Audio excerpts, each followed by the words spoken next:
बच्चों, क्या कर रहे हो तुम दोनों? दादाजी, हम दोनों हिंदी विषय पर बात कर रहे हैं। हाँ दादाजी, हमें हिंदी भाषा सीखनी है। अच्छा, हिंदी भाषा।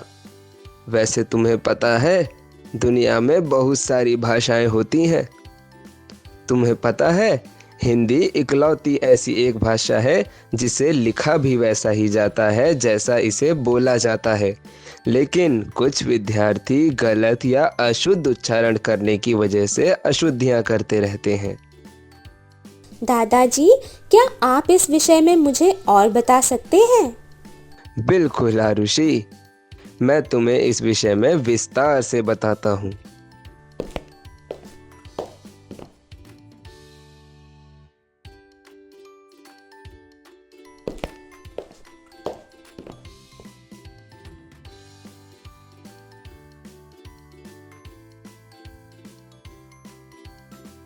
अशुद्धियों के दो मुख्य प्रकार होते हैं, शब्दों में अशुद्धियाँ और वाक्य में अशुद्धियाँ। पहले हम शब्दों में अशुद्धियों के बारे में बात करेंगे। जब हम किसी शब्द को गलत तरीके से लिखते या उच्चारित करते हैं तो उसे शब्दों में अशुद्धि कहते हैं। उदाहरण के लिए, सुबह गलत, सुबह सही। किताब गलत, किताब सही। विद्यालय गलत, विद्यालय सही। समझ गई दादाजी, हमें सही उच्चारण और सही वर्तनी का ध्यान रखना चाहिए। बिल्कुल सही। अब हम वाक्य में अशुद्धियों के बारे में बात करेंगे। जब हम वाक्य को गलत क्रम में या गलत शब्दों का प्रयोग करके लिखते हैं तो उसे वाक्य में अशुद्धि कहते हैं। उदाहरण के लिए, राम आम खाया, गलत। राम ने आम खाया, सही। मैं स्कूल जा रही है, गलत। मैं स्कूल जा रही हूँ, सही। तुम खेल रहे हो, गलत। तुम खेल रहे हो, सही। समझ गया दादाजी, वाक्यों में शब्दों का सही प्रयोग करना बहुत महत्वपूर्ण है। वही व्याकरणिक रूप से शुद्ध वाक्य कहलाएगा। बिल्कुल सही पवन। अब कुछ और प्रकार की अशुद्धियों के बारे में जानते हैं, जैसे कि लिंग संबंधी अशुद्धियाँ। दादाजी, लिंग संबंधी अशुद्धियाँ कैसे होती हैं? उदाहरण के लिए, राम ने पुस्तक खरीदा, गलत। राम ने पुस्तक खरीदी, सही। शीला का सांस फूल रहा है, गलत। शीला की सांस फूल रही है, सही। मेरी घोड़ा दौड़ रही है, गलत। मेरा घोड़ा दौड़ रहा है, सही। ओह, तो सही लिंग का प्रयोग करना बहुत महत्वपूर्ण है।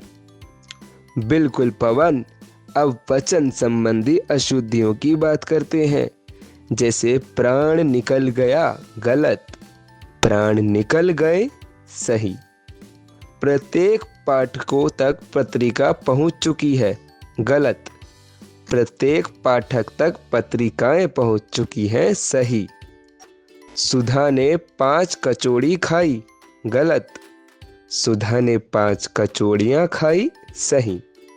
वचन का सही प्रयोग भी महत्वपूर्ण है, समझ गई। बिल्कुल आरुषि। अब सर्वनाम संबंधी अशुद्धियों के उदाहरण देखते हैं, जैसे हमने आज दिल्ली जाना है, गलत। हमें आज दिल्ली जाना है, सही। मैं मेरा काम कर रहा हूँ, गलत। मैं अपना काम कर रहा हूँ, सही। माताजी, मुझे तुम्हारी बहुत याद आई, गलत। माताजी, मुझे आपकी बहुत याद आई, सही। तो सर्वनाम के सही प्रयोग का भी ध्यान रखना चाहिए। हाँ पवन। अब क्रिया संबंधी अशुद्धियों की बात करें, जैसे शीला भोजन खा चुकी है, गलत। शीला भोजन कर चुकी है, सही। राम ने नौकरी छोड़ दिया, गलत। राम ने नौकरी छोड़ दी, सही। सीमा पढ़ना मांगती है, गलत। सीमा पढ़ना चाहती है, सही। क्रिया का सही प्रयोग भी बहुत महत्वपूर्ण है। बिल्कुल सही आरुषि। अब कारक संबंधी अशुद्धियों के उदाहरण देखते हैं। जैसे मुझको स्कूल जाना था, गलत। मुझे स्कूल जाना था, सही। रीना मेरी पैरों में गिर पड़ी, गलत। रीना मेरे पैरों में गिर पड़ी, सही। वाह दादाजी, यह तो बहुत जानकारीपूर्ण था।